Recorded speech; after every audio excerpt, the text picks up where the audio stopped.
Hello everyone, Gautam is education hub पर आप सभी का बहुत बहुत स्वागत है। उम्मीद है आप सभी अच्छे होंगे, एग्जाम की तैयारी अच्छे से जारी होगी। आज है 20 सितंबर 2024 और आज की करंट अफेयर की क्लास आप लोगों के सामने। क्लास शुरू करने से पहले आप लोगों से छोटी सी रिक्वेस्ट, अगर आप लोग चैनल पर नए हैं तो प्लीज़ चैनल को सब्सक्राइब कीजिएगा। अगर वीडियो आपको अच्छी लगे तो लाइक कीजिएगा और ज़्यादा से ज़्यादा शेयर कीजिएगा। आपका सब्सक्राइब करना, लाइक करना हमें बहुत ज़्यादा हिम्मत देता है नेक्स्ट वीडियो बनाने के लिए, हमें अच्छा लगता है। ठीक है, पहला क्वेश्चन देखिए, हाल ही में पेजर विस्फोटों से कहाँ 9 से अधिक लोगों की मौत हुई है? तो ये कहाँ पर हुई है? ये हुई है लेबनान के अंदर। कहाँ पर हुई है? लेबनान के अंदर हुई है। तो पेजर विस्फोट, सबसे पहले हम जान लेते हैं कि पेजर विस्फोट क्या है। ये जो पेजर है ये क्या है? ये एक इनका कम्युनिकेशन जो है वो माध्यम था। ठीक है, तो पेजर क्या है? पेजर को बीपर के नाम से जाना जाता है। छोटा पोर्टेबल इलेक्ट्रॉनिक डिवाइस होता है ये, जिसे छोटे मैसेज या अलर्ट प्राप्त करने और कुछ मामलों में मैसेज भेजने के लिए डिज़ाइन किया गया है। ठीक है, तो पेजर जो है वो इस तरह से होता है। ये देखिए, आपको स्क्रीन पे दिख रहा है, इस तरह से छोटा सा होता है ये, और ये मैसेज और कम्युनिकेशन के लिए यूज़ इसको किया जाता है। ठीक है, तो इसमें विस्फोट हुए हैं और उन विस्फोटों से जो है वो लोगों की हत्या हुई है। कहाँ पर हुई है? ये हुई है लेबनान के अंदर। ठीक है, तो ये भी आपको ध्यान रखना है। और सीरिया में भी कुछ ऐसे मामले पाए गए हैं और कुछ लोग जो हैं वो अभी इन विस्फोटों से मतलब गंभीर रूप से घायल हैं और अभी अस्पताल में उनका उपचार चल रहा है। विश्व खाद्य भारत 2024 सम्मेलन का भागीदार देश कौन सा है? तो ऑप्शंस हमारे पास हैं यूएसए, वियतनाम, जापान या फिर ईरान। सही आंसर हमारे पास होने वाला है ऑप्शन नंबर सी, जापान। ठीक है, विश्व खाद्य भारत 2024 सम्मेलन जो हो रहा है वो उसके जो भागीदार देश है वो है जापान। ठीक है, अगर हम बात करें हमारे जो केंद्रीय खाद्य मंत्री हैं और मंत्रालय के जो मंत्री हैं वो कौन है? वो हैं चिराग पासवान। कौन है? चिराग पासवान, इनके पास है खाद्य मंत्रालय। तो इन और ये जो हो रहा है यहाँ पर सम्मेलन, इसका भागीदार देश जापान है। हो कहाँ पर रहा है? नई दिल्ली के अंदर हो रहा है। ठीक है, हाल ही में भारत सरकार ने 30 टन पेलोड क्षमता वाले पुनः प्रयोज्य प्रक्षेपण यान को मंजूरी दी है। उसका नाम क्या है? तो भारत सरकार ने दी है मंजूरी। क्या नाम है इसका? पुनः प्रयोज्य प्रक्षेपण यान। ठीक है, और इसको मंजूरी मिली है। इसका नाम क्या है? इसका नाम है NGLV। क्या नाम है इसका? NGLV। NGLV का meaning new generation launching vehicle. क्या फुल फॉर्म है इसकी? New generation launching vehicle. तो ये जो पुनः प्रयोज्य प्रक्षेपण यान होता है ना, इसका मतलब होता है कि बार बार इसको लॉन्चिंग इससे की जा सकती है। ऐसा नहीं है कि एक बार लॉन्चिंग की उसके बाद इससे लॉन्चिंग नहीं होगी। ठीक है, तो इससे बार बार लॉन्चिंग की जा सकती है, तो इसीलिए इसको पुनः प्रयोज्य प्रक्षेपण यान का नाम दिया गया। और क्षमता कितनी है? 30 टन पेलोड क्षमता है इसकी। हाल ही में भारतीय महिला फुटबॉल टीम के मुख्य कोच पद पर किसे नियुक्त किया गया है? किसको किया गया है? ये किया गया है संतोष कश्यप को। किसको किया गया है? संतोष कश्यप जी को किया गया है। कहाँ के? भारतीय महिला फुटबॉल टीम के मुख्य कोच चुने गए हैं ये। किसकी जगह लेंगे ये? पूर्व अंतर्राष्ट्रीय खिलाड़ी चाओबा देवी की जगह लेंगे। किसकी जगह लेंगे? पूर्व अंतर्राष्ट्रीय खिलाड़ी चाओबा देवी की जगह लेंगे। अभी देखिए, फुटबॉल से जुड़े कुछ कप और ट्रॉफीज देख लेते हैं। Rovers cup, Bandodkar trophy, Merdeka cup, Confederation cup, DCM trophy, Durand cup, सबसे पुराना वाला यही है, Rovers cup, BC Roy trophy, और फीफा विश्व cup, Jules Rimet trophy, Kalinga cup, Santosh trophy, IFA shield, सिजोर cup, Subroto cup, sir Ashutosh Mukherjee trophy और टॉड मेमोरियल ट्रॉफी और विट्ठल ट्रॉफी। ठीक है, किससे रिलेटेड है? फुटबॉल खेल से संबंधित है। ठीक है, ये भी आपको ध्यान रखना है। क्वेश्चन नंबर 5, वर्ष 2026 राष्ट्रमंडल खेलों की मेजबानी कौन करेगा? तो ये करने वाला है ग्लासगो। कौन करने वाला है? ग्लासगो करने वाला है। कॉमनवेल्थ गेम्स हम इनको बोलते हैं। तो कौन करने वाला? 2026 में ग्लासगो करने वाला है। ठीक है, ग्लासगो किसकी कैपिटल है? ये स्कॉटलैंड की राजधानी है ग्लासगो। ठीक है, पहले जो था ये वाला 2026 राष्ट्रमंडल खेल कहाँ पर होने वाले थे? ऑस्ट्रेलिया के विक्टोरिया में होने वाले थे। ऐसा था कि ऑस्ट्रेलिया के विक्टोरिया में ये होने वाले थे, लेकिन विक्टोरिया ने कहा कि हम इतना जो खर्च है वो अफोर्ड नहीं कर सकते हैं, तो आप इसको कहीं और इसकी जो होस्ट करवा लीजिए, किसी और कंट्री से करवा लीजिए। तो फिर ये स्कॉटलैंड ग्लासगो के अंदर हो रहा है। ग्लासगो ने पहले भी इसको आयोजित किया है। अभी अगर हम बात करें कि राष्ट्रमंडल खेल कौन कौन से देश उसमें भाग लेते हैं, जो देश इसके यूनाइटेड किंगडम के उपनिवेश देश रह चुके हैं, ठीक है, औपनिवेशिक जो देश रह चुके हैं, मतलब जिन जिन पर जो गुलाम रह चुके हैं इंग्लैंड के, वो देश राष्ट्रमंडल खेलों में भाग लेते हैं। 54 के करीब 54 कंट्रीज़ हैं इसमें जो भाग लेती हैं, ठीक है। तो पहला अगर हम बात करें कि पहला कहाँ पर हुआ है राष्ट्रमंडल खेल, तो वो हैमिल्टन के अंदर हुआ है, कनाडा के अंदर, ठीक है। 1930 में पहला हुआ है, आयोजित हुआ है। अभी इससे पहले 2026 से पहले कहाँ पर हुआ है, 2022 में हुआ है, और 22वें क्रम का हुआ है बर्मिंघम के अंदर, यूके में हुआ है, ठीक है, यूनाइटेड किंगडम में हुआ है। हाल ही में नीति आयोग ने कहाँ उच्च शिक्षा विकास के लिए एजुसिटी विकसित करने का प्रस्ताव रखा है, तो कहाँ पर रखा है, ये रखा है मुंबई के अंदर, ठीक है। नीति आयोग की अगर हम बात करें तो उन्होंने उच्च शिक्षा विकास के लिए एजुसिटी विकसित करने का प्रस्ताव रखा है, मुंबई में रखा है, ठीक है। एजुसिटी मीन्स पढ़ाई के लिए आप लोग एक एजुकेशन हब बनाना, जहाँ पर पढ़ाई के दृष्टि से वहाँ पर आपके लिए बहुत सारे स्कूल, कॉलेज, यूनिवर्सिटी, उस तरह की चीज़ें देना, और वहाँ पर थोड़ा थोड़ा मनोरंजन के साधन भी रखना, ठीक है। तो वो है, वहाँ पर एजुसिटी बनाई जाएगी, ठीक है, उच्च शिक्षा के विकास के लिए, और मुंबई में ये होने वाला है, ठीक है। नीति आयोग की अगर हम बात करें, नीति आयोग की स्थापना कब हुई थी, ये हुई थी 1 जनवरी 2015 में, ठीक है। इसके हेड कौन होते हैं, इसके हेड हमेशा जो है वो प्रधानमंत्री होते हैं। किसको रिप्लेस करके बनाया गया है, ये योजना आयोग को, प्लानिंग कमीशन को रिप्लेस करके नीति आयोग बनाया गया है, ठीक है। अगर बात करें कि वर्तमान में इसके सीईओ कौन है, तो वो आप लोग कमेंट करके बताएंगे कि वर्तमान में नीति आयोग के सीईओ कौन है, ठीक है। हाल ही में भारतीय हॉकी टीम ने किसे हराकर 5वां एशियाई चैंपियंस ट्रॉफी का खिताब जीता है, ठीक है। हॉकी टीम की बात हो रही है, किसे हराया है और 5वां एशियाई चैंपियंस ट्रॉफी का खिताब जीता है, ये हराया है चीन को, ठीक है। इसकी जो मेजबान कंट्री है वो भी चीन है, होस्टिंग कंट्री चीन, और चीन को ही हराया है। पाकिस्तान से जीते थे हम, फाइनल में पहुंचे थे, और 1-0 से हराया चीन को, बहुत टक्कर का मुकाबला था, तो अभी चीन को हराया है जो होस्ट कंट्री थी। हॉकी के अगर कुछ ट्रॉफी और कप की हम बात करें तो Aga Khan cup, Beighton cup, Dhyan Chand trophy, lady Ratan Tata trophy, Nehru trophy, Rangaswamy trophy, Scindia trophy, विश्व कप, मास्टर्स चैंपियनशिप ट्रॉफी, ये इसके हॉकी के कप और ट्रॉफीज है, ठीक है। क्वेश्चन नंबर 8, हाल ही में टाइम्स ट्रैवल ने किसे एशिया में सबसे फोटोजेनिक यूनेस्को विश्व धरोहर स्थल का खिताब दिया है, ठीक है। तो इसका सही आंसर हमारे पास होने वाला है अंकोर वाट में, ठीक है। फोटोजेनिक यूनेस्को विश्व धरोहर से आप लोग क्या समझते हैं, फोटोजेनिक मीन्स जिस विश्व धरोहर के पास जाकर के सबसे अधिक फोटो खिंचवाए गए हों वो फोटोजेनिक, ठीक है। तो फोटोजेनिक यूनेस्को विश्व धरोहर का दिया है, अंकोर वाट को दिया है। ये अंकोर वाट का जो मंदिर है कहाँ पर है, कंबोडिया के अंदर है, ठीक है। कहाँ पर है, कंबोडिया के अंदर है। तो दूसरे स्थान पर, अगर हम पहले स्थान पर अंकोर वाट है, दूसरे स्थान पर है आगरा का ताजमहल, ठीक है। और हम्पी जो कर्नाटक है टॉप 10 में 10वें स्थान पर ये है, ठीक है। टॉप 10 में मतलब एक तो ताजमहल हो गया और दूसरा हम्पी कर्नाटक हो गया, 10वें स्थान पर रहेगी।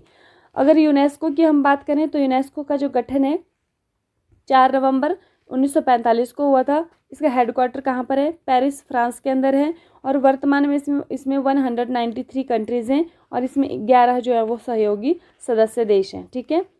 भारत में कितने विश्व धरोहर स्थल है यूनेस्को के, 43 हो चुके हैं। लास्ट में 43 नंबर का कौन जुड़ा है, अहोम मोइदम, ठीक है। जो 46वें नंबर का सत्र हुआ था अभी भारत मंडपम नई दिल्ली में हुआ था, अभी 2024 में ही हुआ है, तो वो उसी के अंदर जो है वो इसको जोड़ा गया था। किसको जोड़ा गया था, अहोम मोइदम को जोड़ा गया था। 43वें नंबर का जो है वो विश्व धरोहर स्थल बना था। अगर हम बात करें कि 42वें नंबर का कौन है, तो 42वें नंबर का कौन था, होयसल जो कर्नाटक का था वो 42वें नंबर का, ठीक है, होयलेश्वर मंदिर। और 41वें नंबर का जो शांति निकेतन जो है रविंद्रनाथ टैगोर द्वारा बनाई गई, उसको जो है 41वें नंबर का स्थल वो जोड़ा गया था। और ये 41वां और 42वां कहाँ पर जोड़ा गया था, सऊदी अरब की राजधानी रियाद के अंदर हुआ था। 45वें नंबर का सत्र, इससे पहले जो 2024 से पहले 45वें नंबर का, अभी 46वें नंबर का हुआ है, 46वें नंबर का।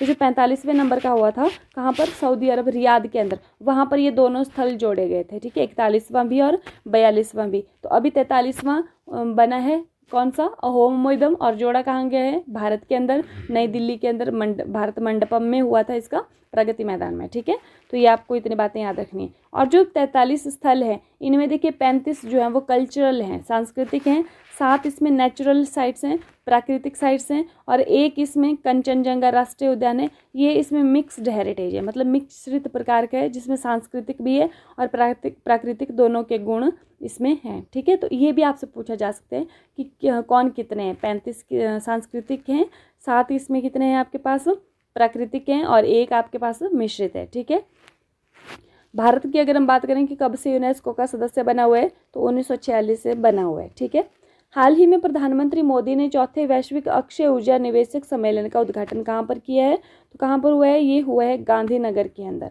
गांधीनगर के अंदर हुआ है, कहाँ पर है गांधीनगर, गुजरात के अंदर है। ठीक है, चौथा वैश्विक अक्षय ऊर्जा निवेशक सम्मेलन है ये, कहाँ पर, महात्मा मंदिर गांधीनगर गुजरात में हुआ है, और इसका और नाम दिया है री इन्वेस्ट 2024। क्या नाम है इसका, री इन्वेस्ट 2024। भागीदार देश कौन कौन से हैं इसमें, 4 देश हैं, ऑस्ट्रेलिया, डेनमार्क, जर्मनी और नॉर्वे। ठीक है, अब अगर आप लोग नहीं जानते हैं कि अक्षय ऊर्जा क्या होती है तो देख लीजिए, अगर जानते हैं तो आपका रिवीजन हो जाएगा। ठीक है, अक्षय ऊर्जा या नवीकरणीय ऊर्जा, ठीक है, वो वाली ऊर्जा होती है जिसमें कि प्रदूषण कारक नहीं है तथा जिनके स्रोत का क्षय नहीं होता, अक्षय, जिनका क्षय ना हो। ठीक है, इसका संधि विच्छेद अगर हम करें तो अक्षय मतलब जिनका क्षय ना हो।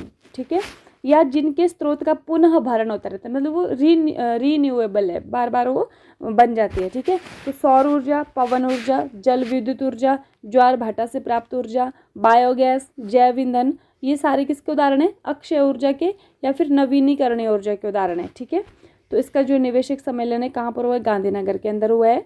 हाल ही में विदेश राज्य मंत्री कीर्तिवर्धन सिंह ने किस देश में आयोजित येरेवन संवाद में भाग लिया है, तो कौन से देश में हुआ है ये आर्मेनिया के अंदर हुआ है। कहाँ पर हुआ है, आर्मेनिया के अंदर हुआ है। ठीक है, विदेश राज्य मंत्री का नाम क्या है, कीर्तिवर्धन सिंह। और येरेवन संवाद, ये जो येरेवन है ये क्या चीज़ है, येरेवन आर्मेनिया की कैपिटल है। ठीक है, क्या है ये, येरेवन आर्मेनिया की कैपिटल है। यहाँ की मुद्रा क्या है, द्राम या दरम इसको हम बोलते हैं।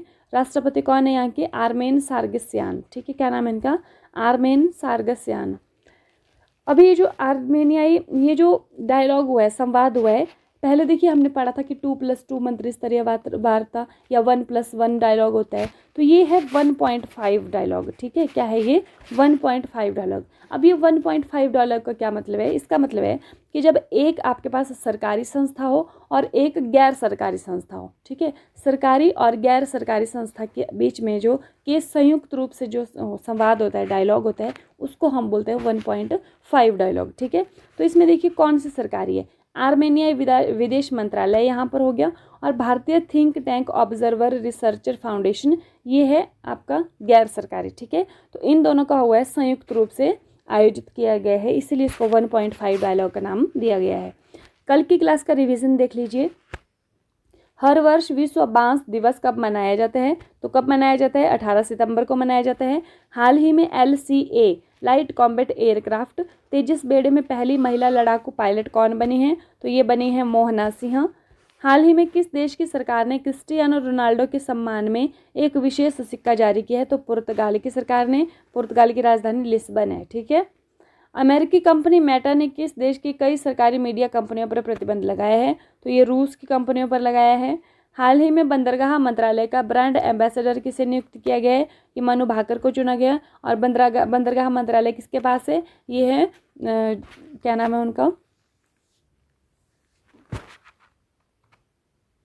सर्वानंद सोनेवाल जी। ठीक है, क्या नाम है उनका, सर्वानंद सोनेवाल जी उनका नाम है, बंदरगाह मंत्रालय उनके पास है। ठीक है, ये जो लिखा हुआ है यहाँ पर, सर्वानंद सोनेवाल इसके मंत्री हैं। हाल ही में अमेजन ने भारत में कंट्री मैनेजर किसे नियुक्त किया गया है, तो ये किया गया है समीर कुमार को। ठीक है, हाल ही में आपदा प्रबंधन पर राष्ट्रीय संगोष्ठी अभ्यास AIKYA कहाँ पर हुई है, तो कहाँ पर हुई है जी, ये हुई है चेन्नई के अंदर। आपदा प्रबंधन अधिनियम की अगर हम बात करें तो 2005 में आया था। हाल ही में नालको के CMD किसे नियुक्त किया गया है, तो ये किया गया है ब्रिजेंद्र प्रताप सिंह को। ठीक है, नालको की full form national aluminium company limited. ठीक है, और इसका हेडक्वार्टर कहाँ पर है, भुवनेश्वर के अंदर है। हाल ही में IMF ने तकनीकी कारणों से किस देश के साथ परामर्श मिशन अनिश्चितकाल के लिए स्थगित कर दिया है, तो ये रूस के साथ किया हुआ है, ठीक है। नेक्स्ट अगर हम बात करें, हाल ही में जफर हसन को किस देश का नया प्रधानमंत्री नियुक्त किया गया है, तो ये जॉर्डन के नए प्रधानमंत्री बने हैं। अगस्त मंथ का रिवीजन देख लीजिए, मतलब 10 क्वेश्चन डेली करते हैं, तो आज देख लीजिए। हाल ही में सुप्रीम कोर्ट के नए झंडे और प्रतीक चिन्ह को किसने लॉन्च किया है, तो ये किया है द्रौपदी मुर्मू जी ने। हाल ही में अंतर्राष्ट्रीय ओलंपिक समिति ने किसे ओलंपिक ऑर्डर के स्वर्ण पदक से सम्मानित किया है, तो ये किया है इमैनुअल मैक्रोन को। कहाँ के राष्ट्रपति हैं, फ्रांस के राष्ट्रपति हैं, ठीक है। फ्रांस के अगर हम प्रधानमंत्री की बात करें तो क्या नाम है इनका, मिशेल बार्नियर। क्या नाम है, मिशेल बार्नियर, और अभी चुने गए हैं थोड़े समय पहले। हाल ही में 133वें डुरंड कप का खिताब किसने जीता है, तो ये नॉर्थ ईस्ट यूनाइटेड FC ने जीता है।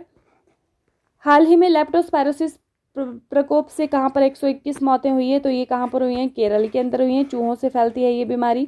हाल ही में चर्चा में रहे प्रोजेक्ट नमन का संबंध किससे है, तो भारतीय सेना से रिलेटेड है। नेक्स्ट है, हाल ही में शंभू सीमा पर प्रदर्शन कर रहे किसानों की शिकायतों का समाधान करने के लिए किसकी अध्यक्षता में समिति का गठन किया है, तो नवाब सिंह की अध्यक्षता में। और ये शंभू जो सीमा है, शंभू सीमा कहाँ पर है, ये है दो राज्यों के बीच में है, पंजाब और हरियाणा के बीच में, ठीक है। हाल ही में वायुसेना के उप प्रमुख पद पर किसे नियुक्त किया गया है, तो ये किया गया है तेजिंदर सिंह को, ठीक है। नेक्स्ट है, भारतीय नौसेना के जहाज तबर ने किस देश के नौसैनिक जहाज अटालिया के साथ समुद्री साझेदारी अभ्यास किया है, तो ये किया है स्पेन ने, ठीक है। किसने किया है, स्पेन ने किया है। नेक्स्ट है, हाल ही में रमन मैग्सेसे पुरस्कार 2024 के लिए चुनी गई डॉक्टर गुएन थिनोक किस देश से संबंध रखती हैं, तो ये वियतनाम से संबंध रखती हैं। हाल ही में ट्रैक एंड फील्ड में 2 पदक जीतने वाली पहली भारतीय महिला एथलीट कौन है, तो ये है प्रीति पाल। नेक्स्ट है, लास्ट वीडियो में क्वेश्चन पूछा था आप लोगों से कि राष्ट्रीय क्षय रोग उन्मूलन कार्यक्रम के लिए प्रधान सलाहकार किसे नियुक्त किया गया, तो इसका सही आंसर था डॉक्टर सौम्या स्वामीनाथन, और आप लोगों ने कमेंट भी किया था, सही किया था। आज की वीडियो का क्वेश्चन देख लीजिए, हाल ही में चर्चा में रही पेट्रो डॉलर डील का संबंध किससे है, तो रूस, यूक्रेन, इजराइल, फिलिस्तीन, USA, सऊदी अरब, या फिर इनमें से कोई नहीं। आप लोग कमेंट करके बताएंगे कि किससे संबंधित है पेट्रो डॉलर डील, ठीक है। ये व्हाट्सएप ग्रुप जो है वो अब क्या हो गया है, इसमें शायद ज्वाइन नहीं हो पा रहे हैं। कल भी मैसेज किया था किसी ने कि ग्रुप जो PDF है कहाँ पर मिलेगा, तो मैंने भी किसी और फ़ोन से ट्राई किया था इसमें ऐड होने का, लेकिन ये डज़ नॉट एग्जिस्ट बता रहा है। तो आप लोगों को मैं बता देती हूँ, ये मैं हटाना भूल गई। यहाँ पर टेलीग्राम ग्रुप का जो लिंक है वो आप लोगों को मिल जाएगा, जहाँ पर अब मोर लिखा होता है ना डिस्क्रिप्शन में, वहाँ पर नीचे आप स्क्रॉल करेंगे तो अबाउट सेक्शन एक आता है, अबाउट लिखा होता है वहाँ पर। तो अबाउट में जब आप क्लिक करेंगे तो वहाँ पर जब जाएंगे आप, तो वहाँ पर आप लोगों को टेलीग्राम जो ग्रुप है उसका लिंक मिलेगा। तो जैसे ही आप वहाँ पर क्लिक करेंगे आप लोग वहाँ पर ज्वाइन हो जाएंगे उस टेलीग्राम ग्रुप में, तो वहाँ पर आप लोगों को PDF मिलेगा इस क्लास का, ठीक है। तो ये मैंने हटाना भूल गई, ठीक है। व्हाट्सएप ग्रुप में शायद नहीं ज्वाइन हो पा रहे, कुछ कारणों से वो एक्सपायर हो गया, क्या हो गया, डज नॉट एग्जिस्ट बोल रहे हैं। तो टेलीग्राम ग्रुप का लिंक मैंने आप लोगों को बता दिया कि अबाउट सेक्शन में जाना है आपने, अबाउट सेक्शन में जाकर के आप लोग वहाँ पर टेलीग्राम ग्रुप में ज्वाइन हो सकते हैं। वहाँ पर आप लोगों को ये PDF आज के बाद वहीं पर मिलने वाला है, ठीक है। तो वहाँ पर मैंने अभी आज से वहीं पर डालूंगी, मैं व्हाट्सएप ग्रुप में नहीं डालूंगी, ठीक है। तो thank you and have a nice day. खुश रहिए, अपना ख्याल रखिए और अपनी तैयारी को डे बाय डे मजबूत रखिए।